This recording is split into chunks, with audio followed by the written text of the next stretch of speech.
capítulo 1 del Evangelio de Juan, dice así: en el principio era el Verbo, y el Verbo era con Dios, y el Verbo era Dios. En algunas versiones dice la palabra, es lo mismo. Este era en el principio con Dios. Todas las cosas por Él fueron hechas, y sin Él nada de lo que ha sido hecho fue hecho. Quiero compartir con ustedes, basado en este capítulo 1 del Evangelio de Juan, sobre la deidad de Jesucristo. ¿Y qué tiene que ver esto con nosotros? Yo pienso que resolver este tipo de incógnitas, de cuestiones, de dudas, es una garantía de paz para el alma. ¿Qué le parece a usted que de repente le digan a usted que Jesucristo no era Dios? Dicen los musulmanes que Cristo no es el unigénito, sino el primogénito, que Dios tiene más hijos, entre ellos Mahoma. Y con esto están restándole la divinidad a Jesucristo y equiparándolo con otro. ¿Qué le parece a usted si de repente usted descubre que Jesucristo no es lo que usted cree que es? Tremendo problema de fe, tremendo conflicto para su fe. Entonces usted dice: y todo este tiempo que yo le he servido, y que yo lo he adorado, y que yo he orado, y que yo he creído y esperado en Él. Entonces, una cuestión de primer orden, el estar seguro de quién es Jesús. ¿Estamos nosotros seguros, realmente convencidos? Y hemos nosotros comprobado la característica divina de Jesús. Bendito el nombre del Señor. El Señor Jesucristo, yo quiero decir por lo menos al iniciar tres cosas. Cristo fue la figura religiosa que ha sido más aclamada, venerada y más perseguida. Cristo tiene la mayor cantidad de seguidores, pero también tiene la mayor cantidad de perseguidores. ¿Por qué? ¿Por qué será esto? Hay millones que se han beneficiado. Hay millones de personas, entre ellos nosotros, que ha sido bendecido después que ha conocido al Señor. Si usted piensa unos minutos, ¿quién era usted antes de usted integrar a Cristo a su vida? ¿Cómo era su vida? ¿Cómo eran sus noches? ¿Cómo eran sus cumpleaños? ¿Cómo era su matrimonio? ¿Y qué pasó después que usted declaró a Jesucristo como Señor y Salvador de su vida? Bueno, hay unos ingredientes de paz, tranquilidad, seguridad, confianza, gozo, alegría. Eso es para la generalidad. Pero hay otros que además de eso eran enfermos. Hay otros que eran esclavos de un vicio. Hay otros que no podían vivir sin una pastilla de droga o sin 4 o 5 botellas de whisky en el hígado. Hay otros que no podían vivir si no era bajo los efectos del tabaco o de la droga o del licor. Y a partir de encontrar a Jesucristo, su vida no solo fue libre, sino que tuvo sentido. Entonces, para ese tipo de gente, Cristo tiene mucha importancia. No es solo una figura, no es solo un nombre más de la lista religiosa. Miles y millones hemos sido beneficiados. Pero también Miles han sido asesinados por su lealtad a Jesucristo. Miles han sido perseguidos y están siendo perseguidos. Ahora mismo en siglo XXI, en muchos países del mundo, estamos siendo perseguidos por el nombre de Jesucristo. Esto se debe porque son dos posiciones encontradas. Una cantidad de gente a favor de Jesús y otros grupos que combaten a Jesús y a los que siguen a Jesús. Y uno se pregunta, ¿y por qué esto sucede? Porque hay un enemigo. Jesucristo y su obra tienen un enemigo y unos compinches y unos aliados de esos enemigos. Un enemigo principal que se llama el diablo y Satanás, pero también tiene enemigos cómplices que son los que le sirven de instrumento a Satanás, enemigos de la obra de Dios.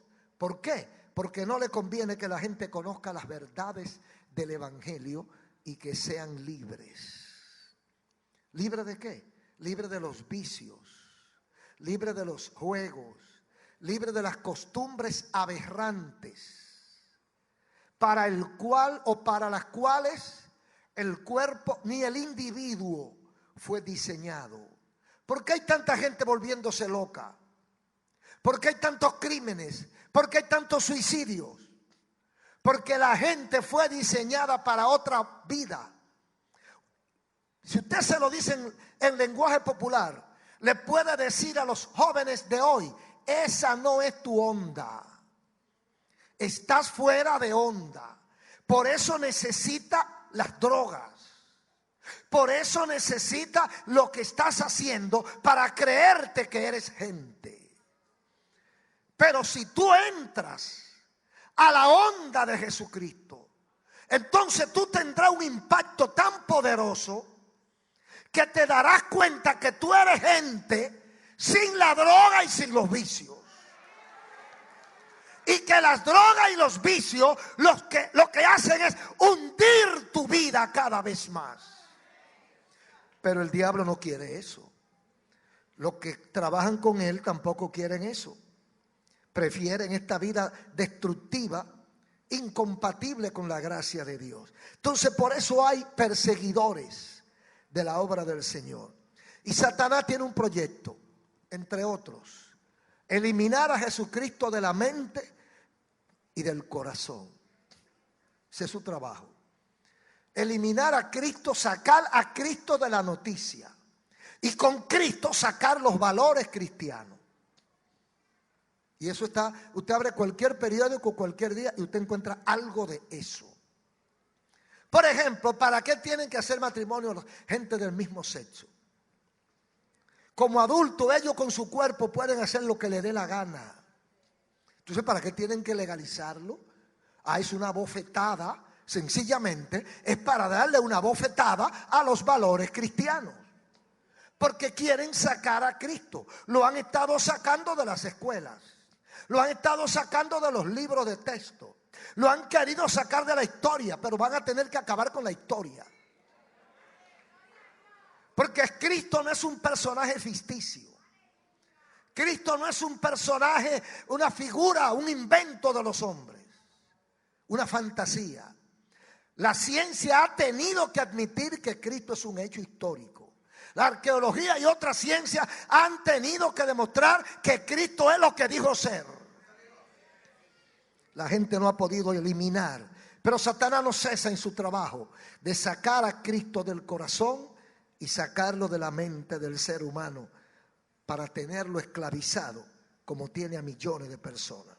Aquí en estos versículos de Juan está dirigiéndose el Señor a través de su siervo Juan, y esta escritura del capítulo 1 está dirigida a un pueblo cautivo cuya expectativa giraba toda en torno a un Mesías, el pueblo judío.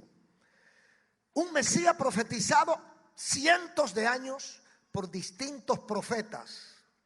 Un rey libertador del linaje de la estirpe de la familia de David, que vendría al mundo a salvar a su pueblo. La vida de ellos giraba en torno al templo. En el templo ellos adoraban a Dios. En el templo ellos hacían sacrificios a Dios. Pero también en el templo ellos esperaban al Mesías, que era el rey que los venía a libertar. En otras palabras, para ellos el templo tenía una connotación política, de liberación nacional. Ellos no podían proclamar sus deseos y ansiedades en otro espacio que no fuera el templo.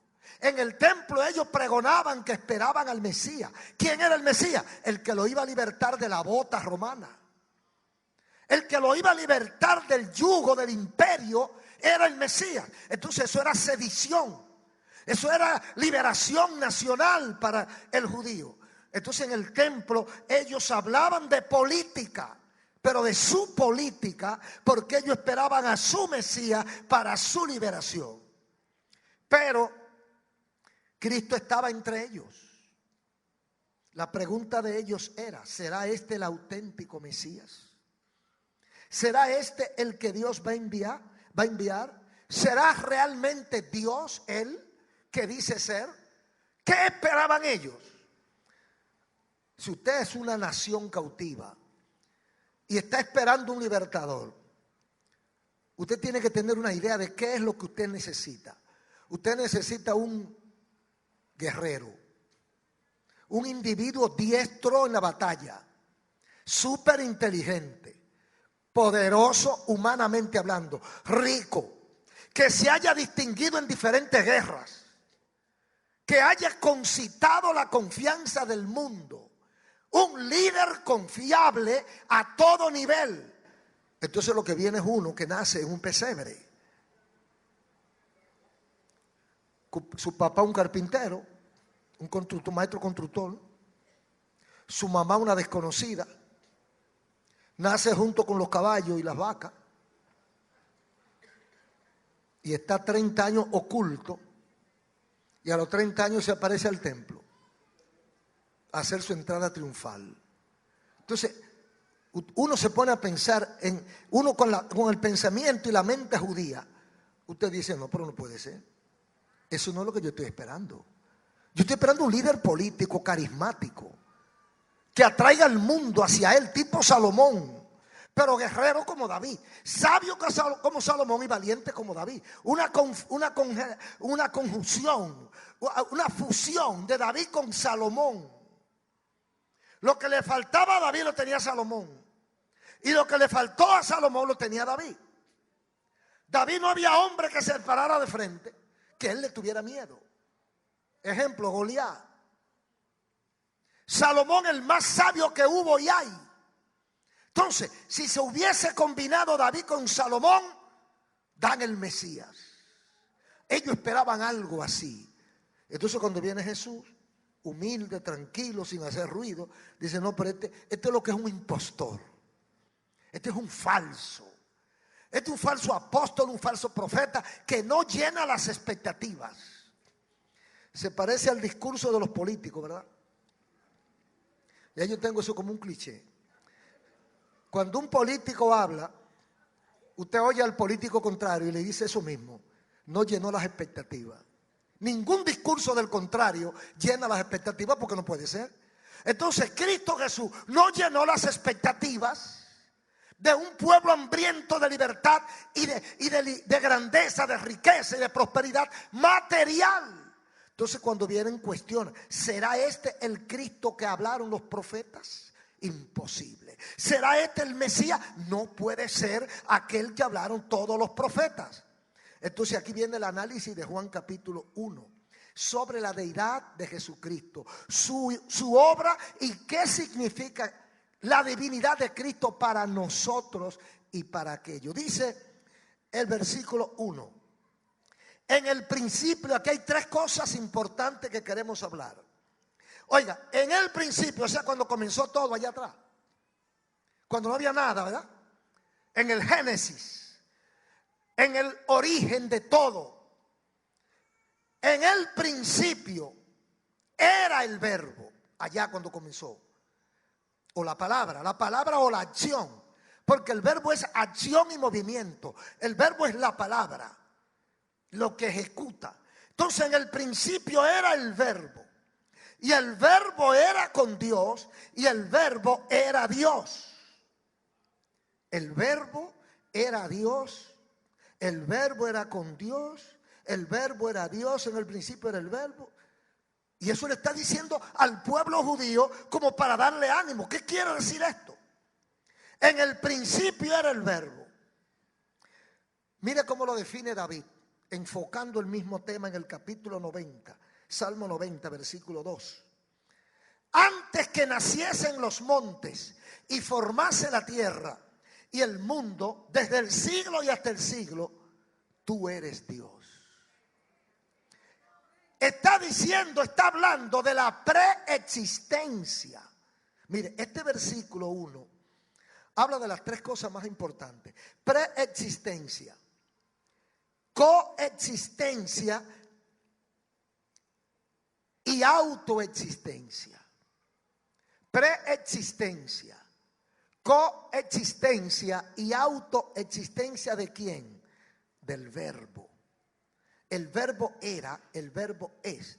Entonces dice David que antes que naciesen los montes, o sea, antes que haya tierra, antes que se formara la tierra y el mundo, y hasta el siglo, tú eres Dios. Y dice 17:5 de Juan: ahora pues, Padre, dice Cristo, Padre, glorifícame tú al lado tuyo, con aquella gloria que tuve contigo antes que el mundo fuese. Hay una Biblia que no es cristiana, creo que la Biblia del Nuevo Mundo, una Biblia que es una traducción interesada de los testigos de Jehová. Dice, esa Biblia dice aquí en ese versículo: en el principio era el verbo y el verbo era un Dios. No era con Dios, era un Dios. Entonces, aquí estamos enfocados en la preexistencia de Cristo. El versículo 5 dice Cristo mismo, cójale el hilo, en una oración: glorifícame, Padre, al lado tuyo, ¿verdad? Con aquella gloria que tuve contigo, ¿cuándo? Antes que el mundo fuese. Dice Juan, en el principio era el verbo. Dice Cristo, glorifícame con aquella gloria que tuve contigo antes que el mundo fuese. Es decir, antes que el mundo fuese yo estaba contigo. Entonces en el principio era el verbo. No se está equivocando el mensaje de Juan capítulo 1 cuando dice que Cristo estaba con el Padre al principio. Y mire cómo lo dice Pablo. El apóstol Pablo en Filipenses 2, 5 al 8, como dice: Cristo Jesús, el cual siendo de forma de Dios, no estimó ser igual a Dios, se despojó a sí mismo, tomando forma de siervo, se humilló a sí mismo, haciéndose obediente hasta la muerte de cruz. Pablo está reconociendo que Cristo es igual a Dios, y que Cristo, siendo igual a Dios, se despoja Él. No lo despojan, no lo desautorizan, no lo bajan. Él se baja, Él se despoja de aquella gloria que tuvo con el Padre y se humilló a sí mismo y permitió que lo mataran. Por eso en un versículo del capítulo 10, él dice: yo pongo mi vida y la vuelvo a tomar. Y aclara: nadie me la quita, yo la pongo de mí mismo. Gloria a Dios. A los incrédulos no les gustan estos versículos, pero no pueden impedir que de toda la gente, de todos los ermitaños, los maestros, los gurús y los rabinos, de toda la historia, a ninguno se le ha cogido con decir que resucitó. Y ninguno tuvo testigo, en caso de que aparezca alguno, de que resucitó. Y la Biblia habla de más de 500 que de una vez, que fueron testigos presenciales de la resurrección de Jesucristo, o que vieron a Cristo después de su resurrección. Cristo, además del verbo ser preexistente, es coexistente con Dios. Dice, el verbo era con Dios. Pablo, hablando de la procedencia israelita y patriarcal, dice en Romanos 9:5, citamos, de los cuales según la carne vino Cristo, el cual es Dios sobre todas las cosas. Pablo está enseñándonos que Cristo es Dios, que Cristo es igual a Dios. Hay un trabajo, le dije al principio, hay un proyecto de Satanás de reducir a Cristo a la mínima expresión. No solo de eliminarlo de la mente y corazón de la gente, sino de hacernos creer que Cristo es un cualquiera. Quitarle la mística a Jesucristo. Él puede hacer lo que le dé la gana, pero dice Juan, en primera de Juan, que los demonios creen y tiemblan. O sea, Satanás dice todos sus disparates, pero cuando le mencionan el nombre de Cristo, él tiembla. Por eso yo le explico siempre a la gente que no le tengan miedo a los demonios. Cuando Satanás se da cuenta que usted le tiene miedo, trapea el piso con usted. Le sale a medianoche, le hace musaraña, le golpea el techo, le mueve los trastes en la casa y lo tiene a usted al coger el monte. Pero si en uno de esos espectáculos, de esos shows que da Satanás, usted se planta con la Biblia en la mano, aleluya, y le dice como dijo Cristo, Satanás, escrito está, el Señor nos ha dado poder y autoridad sobre toda fuerza del maligno y nada dañará. Gloria a su nombre. Cuando usted reconoce su autoridad, cuando usted descubre que como hijo de Dios le asiste el derecho de la investidura del poder y que el diablo no puede, él sale huyendo. Pero el problema es que en este siglo XXI, cuando hay tantos evangélicos, más de la mitad no sabe quiénes son. Y le salen huyendo al diablo por cualquier disparate. Ay, pastor, que venga a orar a reprender este demonio. Pero es que tú puedes hacer lo mismo que yo. Tú puedes hacer lo mismo. O es que yo soy más hijo de Dios que tú. O es que yo fui lavado con otra sangre. La misma sangre nos lavó a todos. Pero hay gente como que le tiene miedo al diablo, porque no saben quiénes son. Mire, lo menos que usted puede hacer con el diablo, si usted no lo quiere reprender, porque hay gente que tiene como cariño.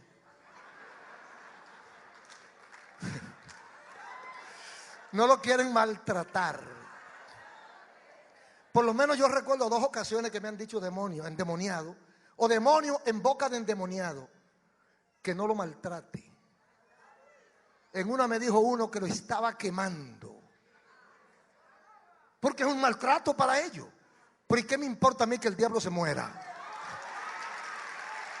Al diablo que se lo lleve el diablo. Gloria a Dios.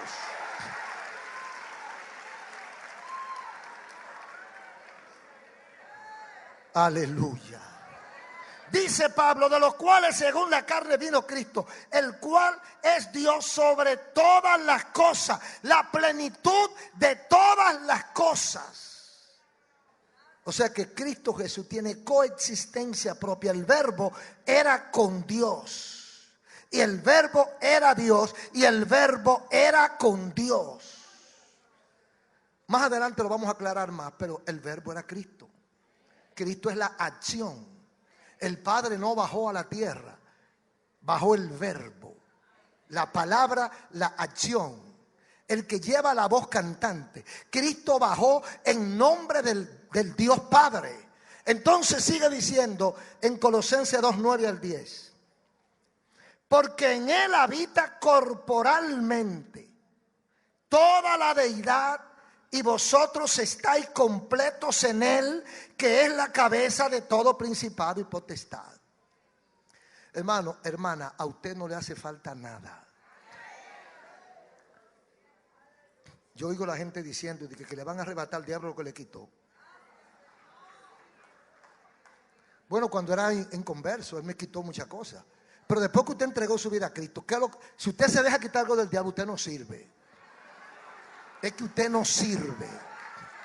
Porque el diablo no tiene ningún derecho, ningún poder para quitarle nadie a uno que es hijo de Dios. Pero esto sería una contradicción. ¿Cómo va a tener más poder que el que me compró con su sangre? A menos que yo coja unas vacaciones. Sí, porque hay gente que cogen sus vacaciones y se ponen a inventar con el diablo. Brinca la tablita, que ya yo la brinqué. Y se ponen a jugar con el diablo. Y el diablo, ni corto ni perezoso, lo encuentra fuera de base y le da su tablazo. Entonces, que es lo que el diablo me quitó. ¿Por qué te lo quitó? Pues fue que tú se lo diste. Él no te lo quitó, tú se lo diste. Porque si tú sabes quién tú eres y tú estás dentro del carril, no hay diablo, oyó bien, no hay diablo que le pueda arrebatar lo que Dios le ha dado. Oh, bendito el nombre de Jesús. Si no, la Biblia entonces no es lo que yo creo, dice. Porque en él habita toda la deidad y en él estamos completos. Él es la cabeza de todo principado y potestad. Cristo tiene autoexistencia. El Verbo no estaba con Dios solamente, ni era con Dios.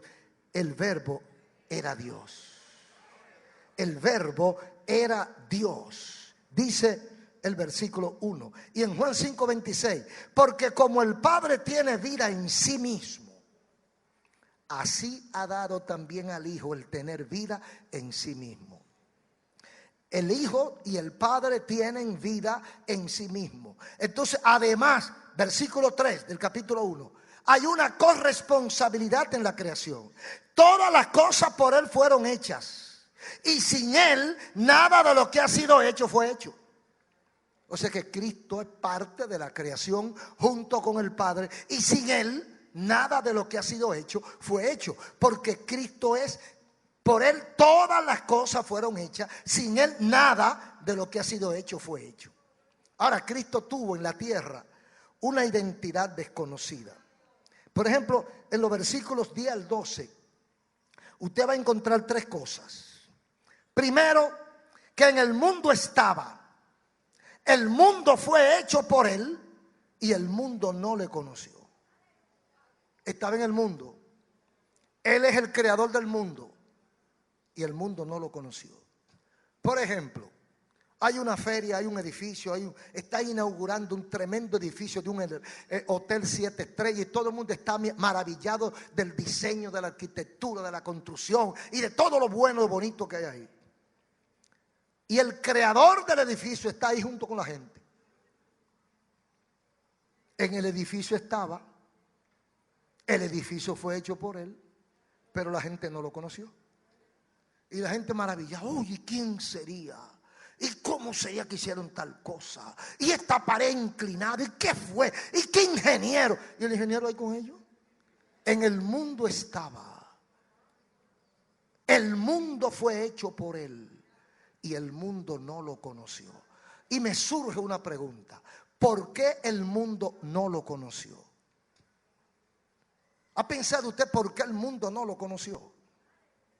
Porque el mundo está esperando otra cosa. El mundo, la gente, tiene sus ojos en las cosas materiales.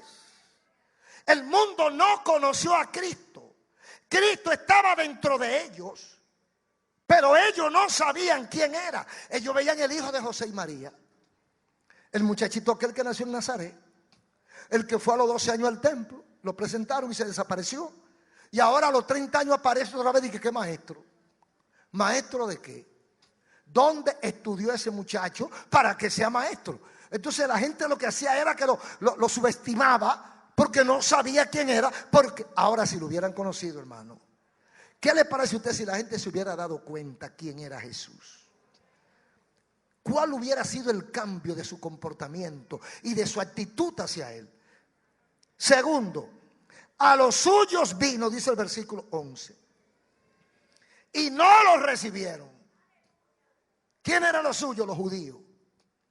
Cristo viene a donde ellos, enviado a libertarlos a ellos, a salvarlos a ellos, a darle identidad a ellos, pero ellos no conocen la identidad de él. En el mundo estaba, el mundo no lo conoció, y dice el versículo 11 que ni los suyos lo conocieron. A los suyos vino y los suyos ni lo conocieron ni lo recibieron.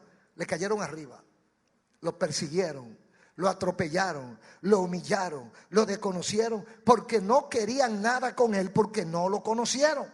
Y en tercer lugar, versículo 12, aquí te regalo. A los que los recibieron, le dio potestad de ser llamados hijos de Dios. Un impostor, un farsante, no puede darle a nadie autoridad o facultad para ser llamado hijo de Dios. A lo suyo vino y los suyos no lo recibieron. Y a los que abrieron los ojos, porque siempre hay un grupo de gente inteligente, siempre hay un grupo de gente como más sabio que los otros, y que mientras el grupo se va por un lado, ellos dicen: espérate, que por ahí no es la cosa, es por aquí. Yo conocí a alguien una vez que se perdió en la ciudad de Nueva York. Y ese señor estaba perdido en Nueva York, en los trenes, y salía de un tren y se metía en otro. Y como él no estaba claro para dónde iba, él decía: bueno, donde vaya más gente, por ahí me voy. Y así tuve 6 horas perdido.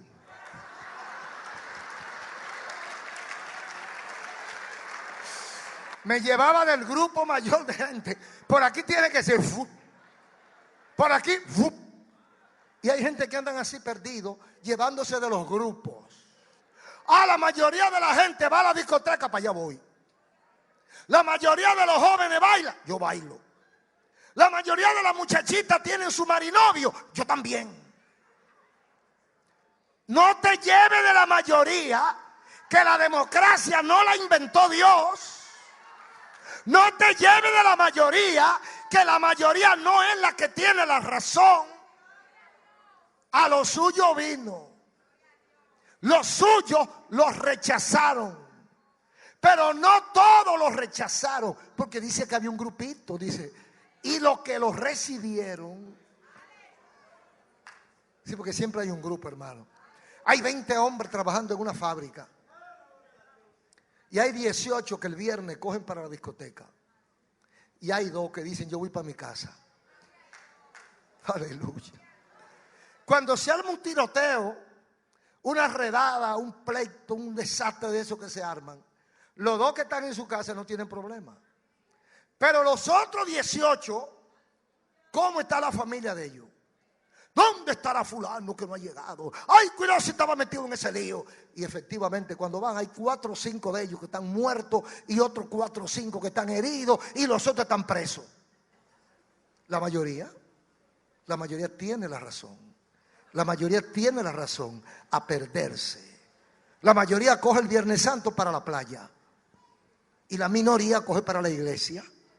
Ahora, ¿cuál está mejor, de la mayoría o la minoría? Cuando se ahogan 2 o 3, no son los que están en la iglesia, son los que están en la playa. Cuando se vuelca un minibús, un autobús, una cosa, y se matan 20 o 30, no son los que están en la iglesia, son los que están en la playa. Los que reciben un plomazo en Boca Chica, en un tiroteo que se armó con un tecato y con un traficante, no son los que están en la iglesia, son los que están en la playa.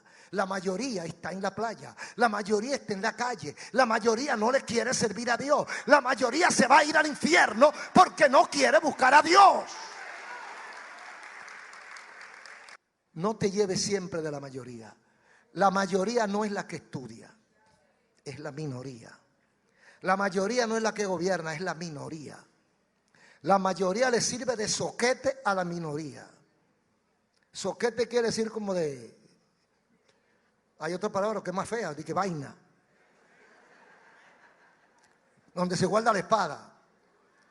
De cobertura. La mayoría le sirve de cobertura a la minoría, pero quien disfruta es la minoría. ¿Por qué? Es duro decirlo, pero la mayoría no es la que piensa, es la minoría. La minoría es la que se detiene a pensar, a estudiar, a escudriñar, a analizar. La mayoría de la gente oye una voz que dijo tal cosa y van y se lo creen. Hay un grupito que dice, espérate, vamos a analizar esto. Mira que se está metiendo el mar. Sale corriendo todo el mundo y se atropellan y se matan sin averiguar si es verdad que se está metiendo. Pero hay una minoría que dice, déjame averiguar de verdad. Porque los chivos, la historia de los chivos, ¿verdad? Los chivos del sur, ellos salen corriendo, ante un peligro, ellos salen corriendo y a cierta distancia se paran y entonces vienen a averiguar. Como quien dice, ¿a qué es que le estoy huyendo? ¿O es que soy loco? ¿Que voy a estar huyendo sin saber a qué? Pero la mayoría de la gente corre sin averiguar. Entonces, la mayoría rechazó a Jesús. La mayoría dijo que Jesús era falso, pero a la minoría que lo recibió, Él le dio autoridad, potestad de constituirse en hijos de Dios. Hijos de Dios a los que creen en su nombre. Ahora, ¿quién es el verbo? Dice el versículo 14. Y aquel verbo fue hecho carne y habitó entre nosotros y vimos su gloria, gloria como del unigénito del Padre, unigénito, gloria como del unigénito del Padre, lleno de gracia y de verdad. Fíjense, el verbo fue hecho carne y habitó entre nosotros y vimos su gloria. Primero, el verbo pasó de ser invisible a ser concreto. Lo que era una palabra, ahora es un hombre. El verbo se hizo carne y habitó entre nosotros. 30 años vivió entre nosotros. 33 años vivió entre nosotros. El verbo se hizo carne. O sea, la palabra de Dios deja de ser una teoría, deja de ser un verbo, una simple palabra, para convertirse en un sujeto. El verbo se hace carne, se constituye carne, se hace concreto, y no solo eso, sino que habita entre nosotros. Habitó entre nosotros los primeros 30 años. ¿Y qué pasó después? Dice el versículo. ¿Y qué? Habitó entre nosotros y vimos su gloria. Y vimos su gloria. ¿Cuándo vimos su gloria? Los primeros 30 años el verbo habitó entre nosotros. Después de esos 30 años, Él escoge 12 hombres y un grupito que se le pegó. Y en los últimos 3 años, el verbo ahora hecho carne, el pueblo que lo sigue, los discípulos y apóstoles vieron su gloria. ¿Cómo vieron ellos su gloria? Usted lee, por ejemplo, para no hacer muy larga la historia, capítulo 1, versículo 29. El siguiente día vio Juan a Jesús que venía a él y dijo, Juan el Bautista, he aquí el Cordero de Dios que quita el pecado del mundo. ¿Qué fue lo que vio Juan? Fue un hombre que vino, el verbo hecho carne, pero dice el Cordero de Dios. Y sigue diciendo, este es aquel de quien yo dije, después de mí viene un varón, el cual es antes de mí. Como dijo al principio, en el principio era el verbo. Antes de mí, porque era primero que yo. Yo no lo conocía. Mas, para que fuese manifestado Israel, por esto vine yo bautizando en agua. También dio Juan testimonio diciendo, vi al Espíritu que descendía del cielo como paloma y permaneció sobre él. Y yo no le conocía. Pero el que me envió a bautizar con agua, aquel me dijo, sobre quien vea descender el Espíritu y que permanece sobre él, Ese es el que bautiza en espíritu y fuego, y yo lo vi. En el mundo estaba, el Verbo fue hecho carne y vimos su gloria. El primero que vio su gloria fue Juan. El primerito que la vio en su gloria fue Juan el Bautista. Entonces sigue diciendo versículo 43. Pasó el día y el siguiente día quiso Jesús ir a Galilea. Eso después que pasó por donde Juan. Se encontró con Felipe y le dijo: sígueme. Felipe era de Betsaida, la ciudad de Andrés y Pedro. Felipe halló a Natanael y le dijo: hemos hallado a aquel de quien escribió Moisés en la ley, así como los profetas, a Jesús, el hijo de José de Nazaret. ¿Y quién le dijo a Felipe quién era Jesús? Ya dijo aquí: vimos su gloria. ¿Qué fue lo que vio Felipe? La gloria de Dios en Jesús. Entonces, se lo presentó a Natanael.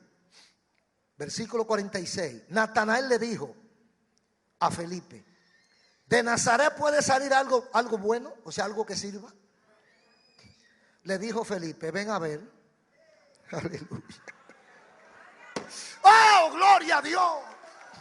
Los evangélicos tienen algo que sirva. Ven a ver, varón. Hay unción de Dios en esa iglesia. Ven a ver. Jesucristo sana. Ven a ver.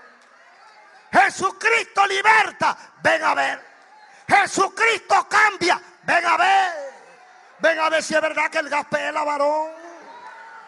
Sí, porque una cosa es decirlo, otra es verlo, tocarlo, palparlo, vivirlo. El evangelio es para vivirlo. Ven a ver qué mensaje. Y puede salir algo que sirva de Nazaret. Oiga, porque el orgullo, la soberbia de la gente es algo terrible. La gente siempre cree como que él es lo máximo y que el otro es lo peor. Que por ahí puede salir algo. Ven a ver. O sea que Felipe fue humilde. Humilde porque estaba seguro. Porque cuando usted está seguro de lo que tiene, usted es humilde. Usted no tiene que brincar y saltar y pelear y arrebatar nada. Usted sabe lo que tiene. Usted no tiene que discutir ni convencer a nadie. Usted sabe lo que usted ha recibido. Cuando Felipe vio a Jesús, el impacto de su gloria, el cambio que él recibe, él sabía, él estaba seguro que ese era. Ven a ver. Y puede aparecer algo en República Dominicana. Ven a ver. Y él fue. Cuando Jesús vio a Natanael que se le acercaba, quizá Cristo había oído lo que dijo Natanael, ¿verdad? Y de Nazaret puede salir algo que sirva. Entonces Cristo, cuando viene Natanael, vio a Natanael que se acercaba, Jesús le dice: he aquí un verdadero israelita, en quien no hay engaño. Oiga el saludo. Oiga el saludo que le da Cristo a su difamador. A su difamador gratuito. Porque hay gente que son malos. ¿Sabes lo que es malo, verdad? Porque ¿qué le había hecho Jesús a Natanael? Para que él hablara despectivamente de una figura como Jesús. Ah, no, que óigame, lo juzgó por el lugar donde nació. Hay gente así. Ah, es dominicano. Ah, eso no vale nada. Que le pregunte a un pelotero a ver. ¿Es de la capital? ¿De qué barrio? ¿De qué sector es? Ah, vive en tal sector. Ah. Por eso hay gente, hermano, hay gente que llevándose de ese orgullo loco, porque el orgullo siempre es loco, de que consiguen 3 centavos, salen de su residencial, de su sitio que vive, y se mete a un sitio donde él dice que viven los ricos. Ahora eso es cuestionable, porque ahora no se sabe quién está mejor, porque hay unos ricos que son peligrosos. Y esos ricos peligrosos que lo único que tienen en la vida es dinero, no tienen más nada, lo único que tienen es dinero, y como lo único que tienen es dinero, no saben ni qué hacer con él, se mudan a esos sectores. Y por eso los grandes tiroteos están apareciendo en los sectores exclusivos de la ciudad. Pero la gente dice, ¿en qué sector vive? No voy a mencionar ningún nombre. ¿En qué sector vive? No, pues eso es fruta fina, varón. ¿Vive ahí? No, eso hay que sacarle su comida aparte. No, él viene del sector de la orilla del río. Se no merece ni darle la mano. Así es la gente, hermano. ¿En qué universidad tú estudiaste? En la universidad tal. No, yo estudié en la Sorbona. Yo estudié en Harvard. Aunque no sepa ni leer. Porque mire, hermano, los libros le enseñan la teoría. La vida le enseña lo que le falta. Natanael dijo, no puede salir nada que sirva de Nazaret. Felipe le dice, ven a ver. Y cuando él viene a ver al que no es nadie, al Jesús que nació en Nazaret, cuando él viene a ver al que dice él que viene y que no significa nada, Jesús le dijo, tú eres un verdadero israelita. Primera vez que lo ve, dice, tú eres un verdadero israelita, en ti no hay engaño. Usted sabe que los israelitas judíos se distinguen por tacaño. Eso dice la gente, ¿verdad? Y la historia. Dice la gente que le dan en el codo y en vez de abrir el puño, abren los pies. ¿Se mantienen ahí? Por eso tienen dinero. Dice Cristo, he aquí un verdadero israelita, en el cual no hay engaño. Se sorprende a Natanael. Espérate. ¿Y de dónde me conoces? Respondió Jesús y le dijo, aleluya, antes que Felipe te llamara, aleluya,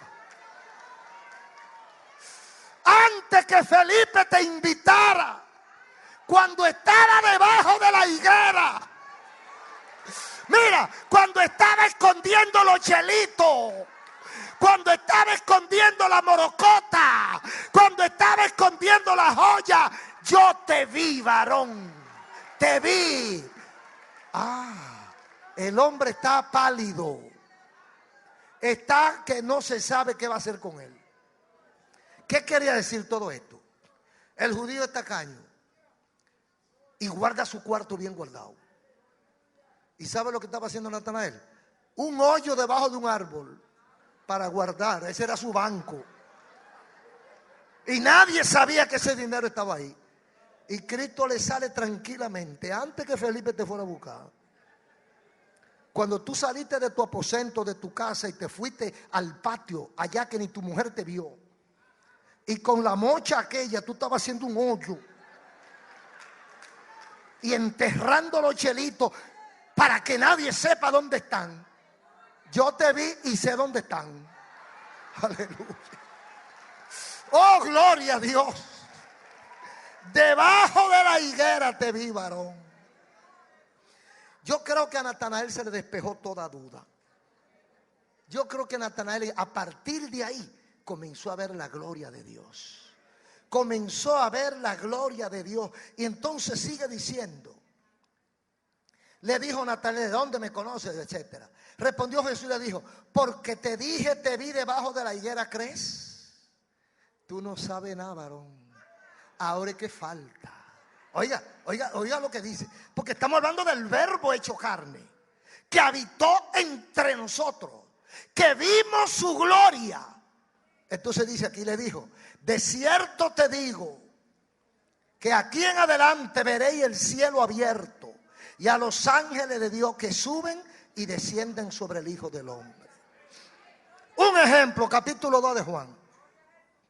Cristo va como un invitado más en una fiesta de boda. Esa fiesta duraban 7 días. Yo no sé qué cantidad de dinero tenía la gente para celebrar, pero eran 7 días de celebración. Y el último día era el más grande. Y eso era bebiendo vino y comiendo y compartiendo y danza judía. Y llega Jesús a la fiesta, invitado, por supuesto, por su mamá o por alguien. Y está el Cristo como un cualquiera sentadito ahí. Y la mamá, sabe que las hermanas casi siempre son un poquito investigadoras. Eso para no decir averiguada. Investigadora. Parece que notó algo y fue a la cocina. Parece que vio un nerviosismo o algo, que algo faltaba, algún tranque. Y era que se había acabado el vino. Y parece que no había dónde comprar o algo pasó. Y la mamá ve el problema y quiere ayudar a resolver, pero como ya anda con el hombre, ella sabe que el hombre es capaz de cualquier cosa. Entonces va y le comunica al hombre. Dice: mi hijo, mira lo que está pasando. Está pasando un grave problema y no tienen vino. Jesús le dijo, dice, al tercer día hicieron fiesta, estaba allí la mamá de Jesús, fueron también invitados a la boda y sus discípulos, y faltando el vino, la madre de Jesús le dijo: no tienen vino. Y Jesús le dice: ¿qué tiene conmigo, mujer? Él sabía lo que tenía. No solamente que era su mamá, él sabía por qué ella le decía: no tienen vino. Ella sabía que lo que había en la barriga, en el vientre de ella, no era de José. Aleluya. Oh, gloria a Dios. Ella sabía que ella no era más que un canal, un instrumento por medio del cual la gloria de Dios habría de manifestarse. Ella sabía quién era Jesús, porque ella sabía que ella no había tenido contacto sexual con José ni con nadie, y estaba embarazada y dio a luz y se lo anunció un ángel. Pues hay que estar muy loco para no saber quién es ese. Mire, aunque nadie creyera en Jesús, María creía. Y no creía de igual a igual, no, creía como Dios, porque ella sabía que lo que le pusieron ahí no fue de ella, fue que se lo guardaron ahí. Entonces va con esa convicción: mi hijo, se acabó el vino. Y dice Jesús: sí, bueno, que se acabó el vino, lo que servía, entonces se acabó el vino. Aún no ha venido mi hora, dice Jesús. Su madre dijo a los que le servían: hagan lo que él diga. Óigame, él no le ha dicho que va a resolver. Aleluya. Oh, gloria a Dios. En estos días oí una madre que decía que ella conocía a su hijo hasta en el pensamiento. La mamá conoce a su hijo. La mamá sabe lo que tiene. La mamá sabe qué fue lo que crió. La mamá sabe hasta cómo piensan sus hijos. Y María va y le dice a Cristo el problema y no espera respuesta. Lo que le dice es: ¿qué tengo contigo, mujer? Y ella coge y se voltea. Quizás fue porque le dio vergüenza, ¿verdad? Quizás se sintió mal con la gente que estaba ahí y que entendió que Cristo fue muy duro con ella. Entonces ella se volvió como para que pasen los patos. Entonces ella dice: hagan lo que él diga. Ay, pero ella no sabía lo que estaba diciendo.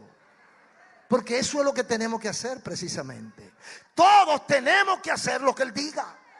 Oh, ¿y qué otra cosa vamos nosotros a hacer si no es lo que diga Jesús? Hagan lo que él diga. Y como dice el versículo, los versículos anteriores: y vimos su gloria.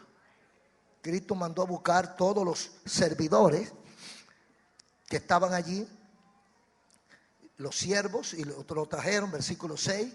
Y dice: estaban allí 6 tinajas de piedra para agua. Eso no es una cuestión así, hermano. Eso no es unos tinacos de algunos 500 galones, una cuestión grandísima. 6 tinajas. Digamos, si eran 500 galones, son 3,000 galones, porque eran 6. Pero quizá era más. Y Cristo le dijo: llénenla de agua. Jesús le dijo: llenen esas tinajas de agua. La llenaron hasta arriba. No dice que oró. Quizá oró, ¿verdad? Señor. Pero lo que hizo fue que dio la orden. Y le dijo después a los jóvenes: saquen agua de la tinaja ahora. Y cuando la sacan, oh, vino y del bueno. Vino y del bueno, varón. Hagan todo lo que él diga. Y si usted sigue buscando, encontrará maravillas y prodigios. el Verbo se hizo carne y vimos su gloria, gloria como la de unigénito del Padre. Sus credenciales, mire, los cojos corren, los ciegos ven, los sordos oyen, los muertos resucitan, los leprosos son limpiados, los paralíticos caminan, los endemoniados son libres y los perdidos se salvan. Esa es la credencial de la divinidad de Jesucristo. Jesucristo demostró hasta la saciedad que no era como los otros. Podían creer en Él. Y resumo con la palabra apostólica de Hechos 4:12. Eso es como para cerrar el capítulo, de que me dejen quieto con quién es Jesús. Capítulo 4 y versículo 12 de Hechos. No hay otro nombre dado a los hombres en el cual podamos ser salvos, solo Jesús.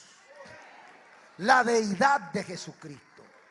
Jesucristo es Dios. El Verbo se hizo carne, habitó entre nosotros y dijo: yo me voy, pero dejaré al Consolador, el cual estará con ustedes todos los días hasta el fin. De manera que Él en persona no está, pero en espíritu está con nosotros. Un aplauso a Cristo. Aleluya.